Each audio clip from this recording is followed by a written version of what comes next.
வயிறு வலிக்க சிரிப்பவர்கள் மனித ஜாதி, பிறர் வயிறெறிய சிரிப்பவர்கள் மிருக ஜாதி.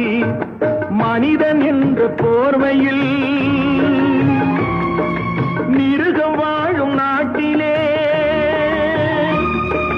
நீதி என்றும் நேர்மை என்றும் எழுதி வைப்பார் ஏட்டிலே,